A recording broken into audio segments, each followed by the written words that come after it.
Welcome to Hour 2 of the Midwest #1 weekly motorsports show, Track Talk, on the RacinBoys Broadcasting Network. Brought to you by McCarthy Chevrolet. Once again, here's Scott Traylor and Kirk Elliott. Welcome back. Hour number 2, exclusively on RacinBoys.com. It's time to relax, sit back, and enjoy the ride.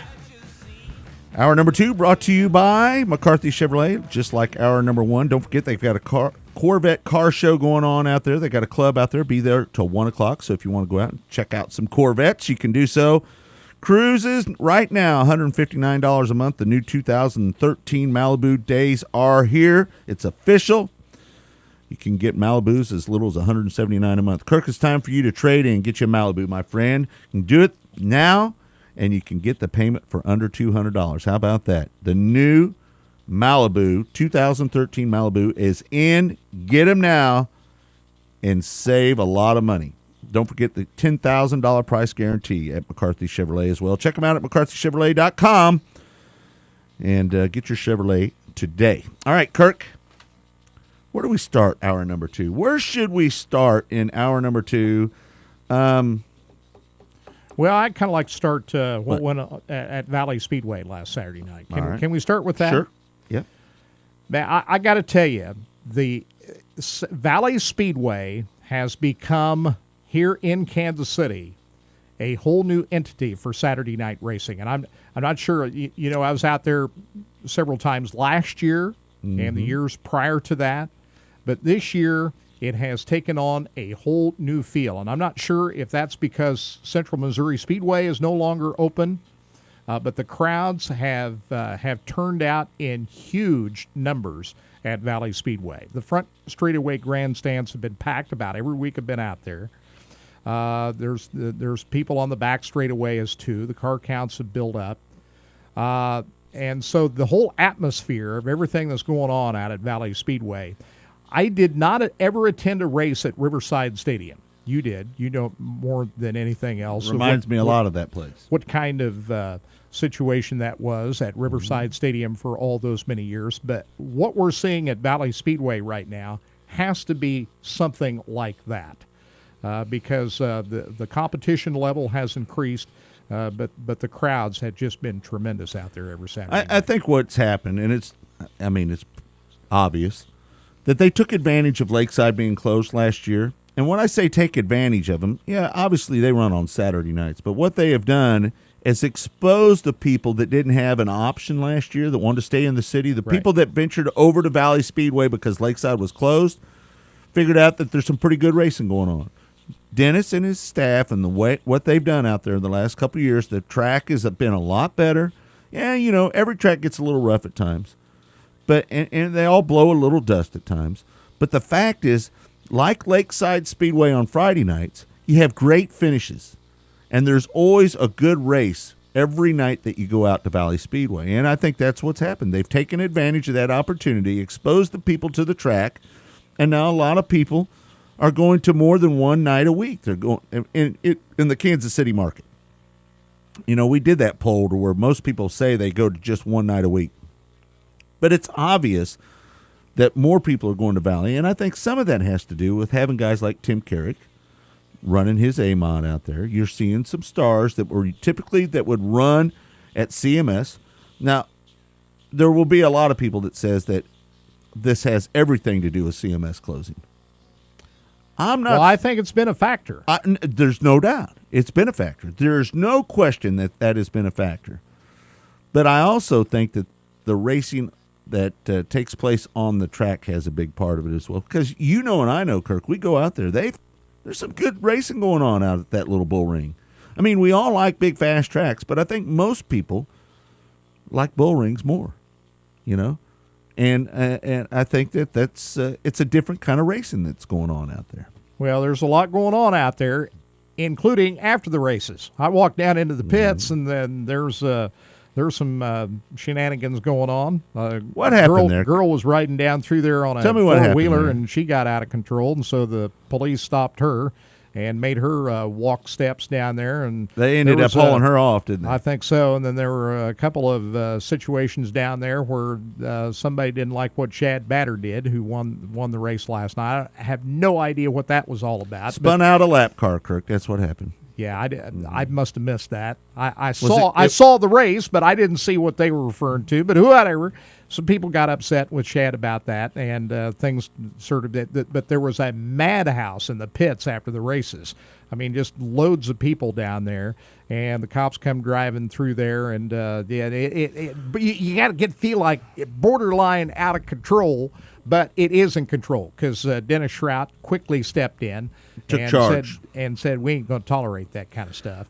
But along with the growth of everything that's going on, the security stepping up just a little bit. Big time. All right. So let's get some opinions on the chat room. I need to know what people are thinking here.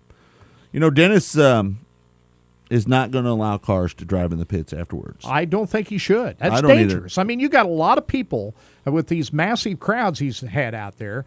That the pits are crowded full of people. We don't need to be having cars, personal cars outside the pit area driving into the pit area after the race. That just doesn't need to happen. Well, as growing up as a kid, I mean, I always look forward to driving down in pits afterwards. Yeah. But the fact is that Valley Speedway's pits are pretty small. Yeah.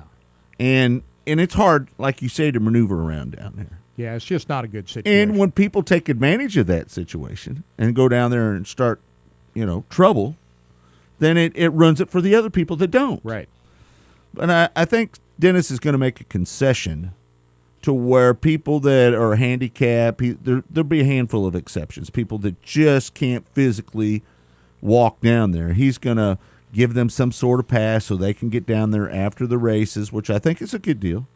As long as, Dennis keeps a kind of a grip on that and don't let that get away from him a little bit. But I think that's good. And, I will tell you, you ought to have your ass thrown in jail if you're fighting down there.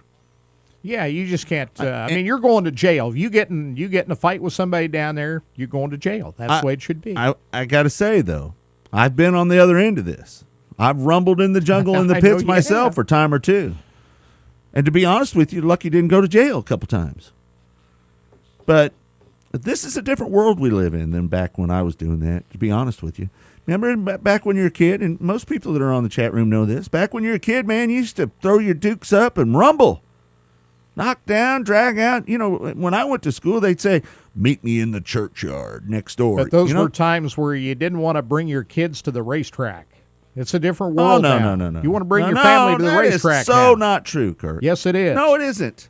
Back in those days. Kids didn't go to the races back in those days, what you're saying. They did, but it wasn't a place where to bring your family to the racetrack way back when. Oh, you're kidding me. When we had fights all the time. Riverside was loaded with kids, and it was the biggest hell-raising place there ever was.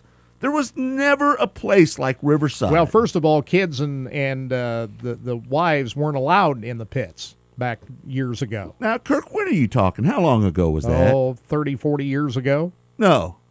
In my entire lifetime, women have been allowed in the pits. That's 50. Oh, hold on. That's 49 years.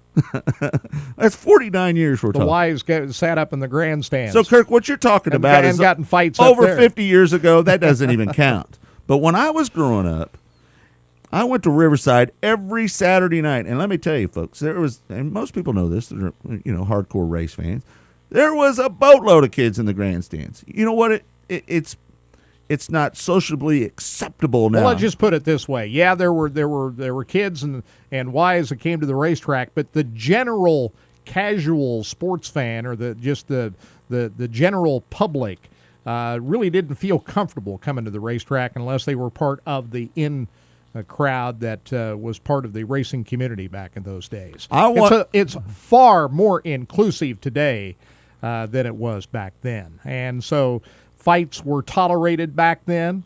Now, no, it's not, because Kirk, you're selling your product to the general public now. That's more accepted to the general public than it was back then. It's just not accepted anymore. Our society has changed. Let's face it. I mean, the world is so much different than it was in the 70s. Oh, yeah.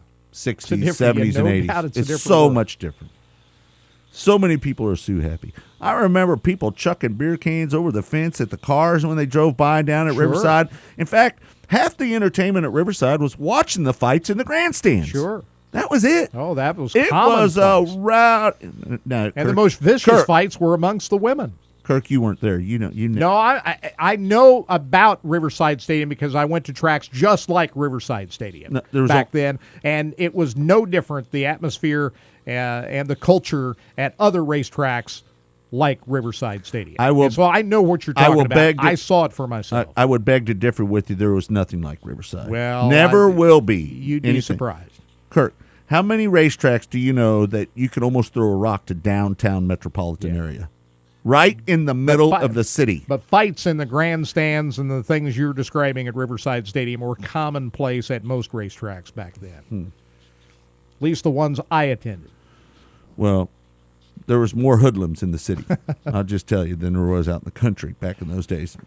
But I miss them terribly. Yeah, I know you do. You love that stuff. I did, man. I loved it. You know, I remember us sitting.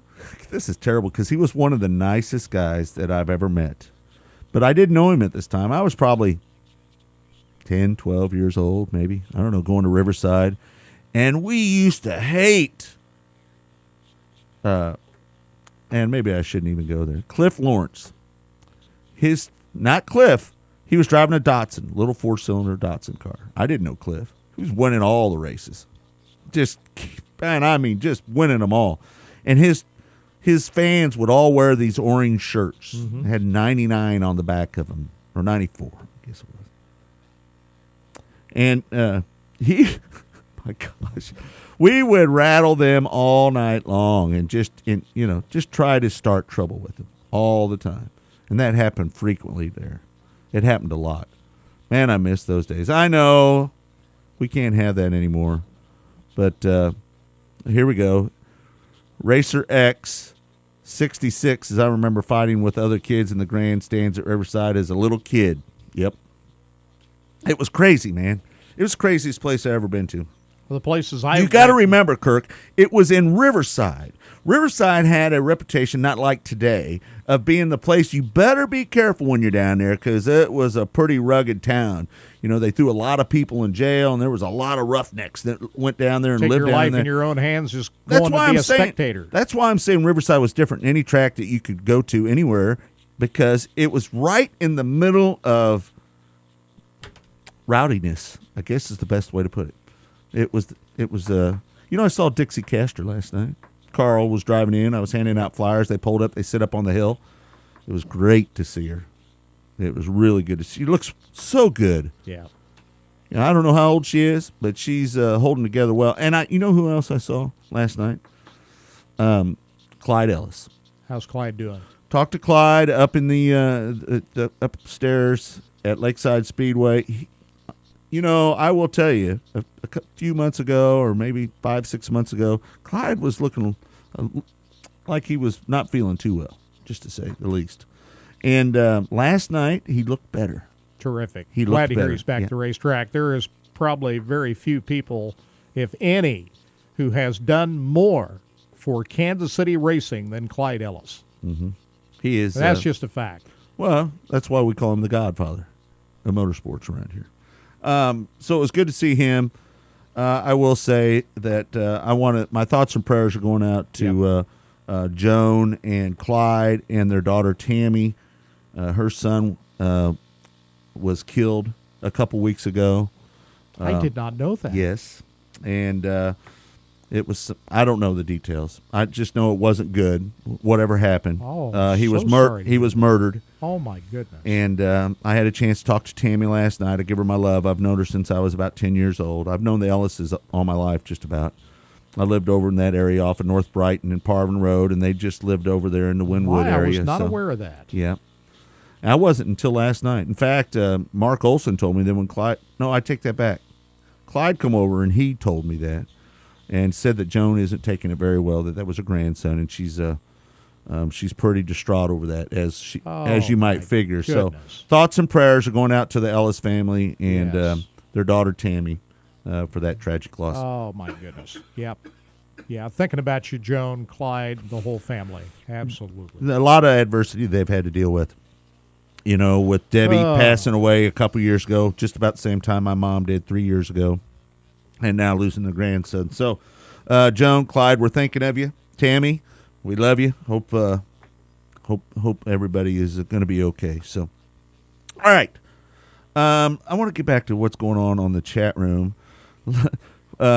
Hollywood Bob says, yeah, and the forum board is now the Valley Racing Boys forum. Yeah, it's taken over, Ed. Holy cow, man. Come on, people. Other racetracks, get on there and join the conversation, talk about other racetracks. We don't want this thing to be dominated by one racetrack, but it seems to have been the case.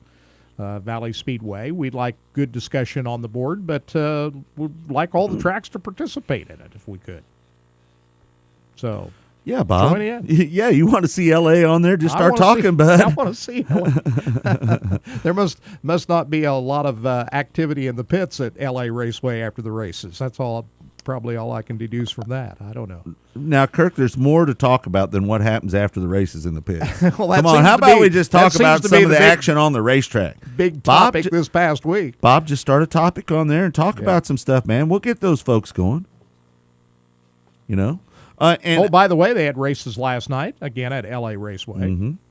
And congratulations to Matt Dotson, who won the USRA modified feature. And oh my, Mitchell Moore continues to dominate in the 305 sprints. Brad Smith in B mods. Jay Lyle back behind the wheel of a car, winning in the street stock feature. In a street stock. Street stock. Jay Lyle. How old is Jay now? I'm not sure. He won the first ever modified race at L.A. Raceway when it was first open. And Michael Tyler in the hobby stock division, all winners last night at L.A. Raceway. Hobby stocks, my favorite. And they're going to have a big weekend next weekend. Friday night, their weekly show, and then Saturday night, the 26th, a week from tonight, the Speedway Motors ASCS Warrior Region and the wingless auto racing cars will be at L.A. Raceway. They were supposed to be there on the 14th of April. They changed up the support classes there, didn't they? They made an announcement where they changed the support classes and made it a non-wing show. Instead, I don't know what they were going to have there. If you go to their website, you could probably find that out. Kirk, are you going to their website right now? Are you looking? Doing that as we speak. Mm-hmm. And what's going to happen is on Memorial Weekend, Crown Power and Equipment of Lamont will present the ASCS Warrior Region 360 wing sprints along with 305 wing sprints and the WAR non-wing sprints. Wow. So all sprint car show. Right. That's, what's the date? Friday night? Saturday night. May 26th. Next Saturday night. And then the following weekend, on Saturday, June 2nd, we'll find the MLRA late models battling it out with the USRA A mods and LA Raceway B mods. That's on Saturday night, June the 2nd. So those are the events that are coming up. All right, Kirk, I'm going to ask you, what's going to pull the bigger crowd, the sprint car show or the MLRA show? I'm going to say the sprint car show will pull the bigger crowd at LA Raceway. How about you guys on the chat room? Who's going to pull the bigger show? More crowd. ASCS Warrior 305s and the WAR against MLRA and their support classes. And I might say I misspoke. They're not going to be running Friday night. They're just Saturday night, the 26th, Saturday night, June 2nd. They'll return to Friday night on June 8th. Mm-hmm. So they'll be racing once each the next weekends. All right. All right. I've had a couple people ask me what's going on with Lauren's car. We've just been struggling with the motor. It's not running down there. So just not ran good the first night, and for some reason it just hasn't ran right since. We're down on RPMs. Can't figure out what's going on. Changed out everything. So hope did they run last night, Kurt? 305s? Yes. Mitchell Moore. Where'd Lauren finish? I didn't even look. She finished, if I can look down through the event, third. Tom McGarry finished second. Then must have got it running then. Well, the change that he made this week, Jeff Clem made, must have worked. That's good. Bob, how'd she look last night, bud? You're on the chat room. How'd Lauren look down there last night? Looked like her car was running pretty good. Was she a distance third or was she a close third? That's what I really want to know. A little light on the car count, only 10 in the feature event. That's let's face it, they get about 13, 14 305s down. This brings a question, Kirk. We've been talking about Valley Speedway, and let's face it, do you think this non-wing deal is going to work? When I say that, just in general, not War, not Valley, what do you think? There was 25 cars out there. It's hard for me to say this because I love non-wing racing. Yeah, I love it.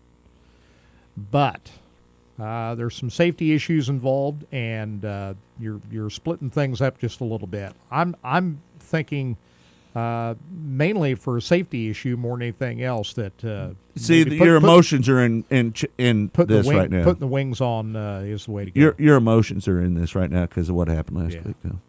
No, I think they can make it. I am concerned. I will tell you. I thought the agreement with Valley Speedway and the Wingless Auto Racing Series was not to compete against each other. But that's what they're going to do next Friday night. Friday night at Double X Speedway. They're going to go right up against Valley Speedway, which has been drawing some good numbers, 21 last night, 25 the week before. Why? Why are we doing this?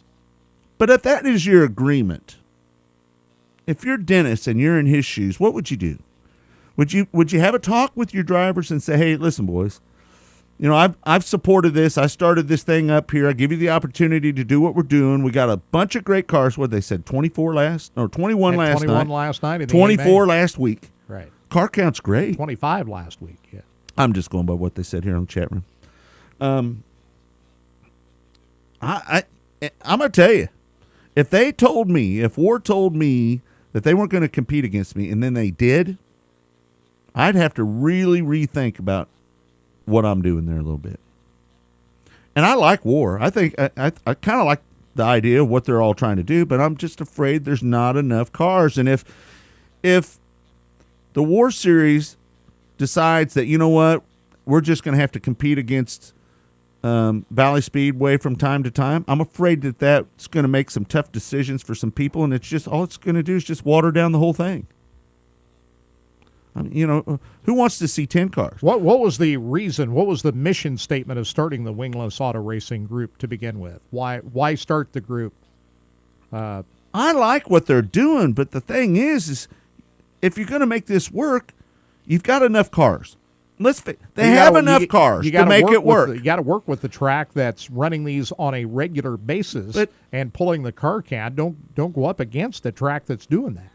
See, that's what I'm thinking. Dennis is the one that's kind of made this formula work. Right. And now War's kind of piggybacked on that a little bit. Would there be all these cars to even if it wasn't for Dennis War Series if not Valley Speedway running these cars on a weekly basis? Exactly. So I hope War, and listen, I think Tony Crank and them are trying to put a big effort into making this thing work. I'm not trying to dog on them, but I'm just saying, don't go heads up. Don't make these drivers make some tough decisions, because now a guy's either going to say, I'm going to run for the War points or I'm going to run for Valley points. And once a guy gives up on one or the other, that's when the car count starts to come down. And who gets shorted on that? The fans. Absolutely. Right now, the fans are winning at Valley Speedway because of the car count and the competition level that they're seeing out there on Friday nights. Racer X66 brings up a good point. They're both point races.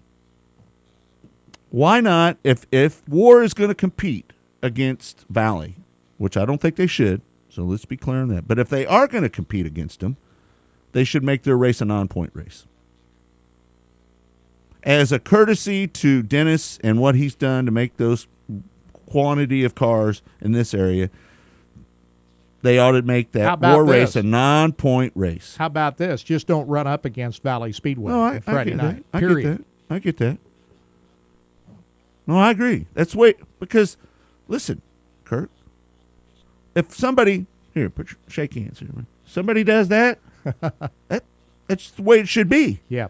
because your word is all you have in this business. Credibility is everything. And once you lose your word or your credibility, it's downhill from there. It takes forever to get your credibility back. And make sure all the drivers get paid.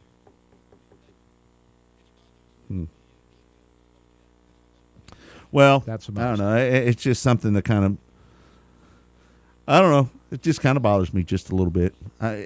Again, I think Dennis should be rewarded for what he has done to make that thing successful. And this isn't a good way to reward him for doing it. Well, there's very few track operators that would even do what Dennis is doing on Friday night, running that class of cars on a weekly basis. You're bringing up another story.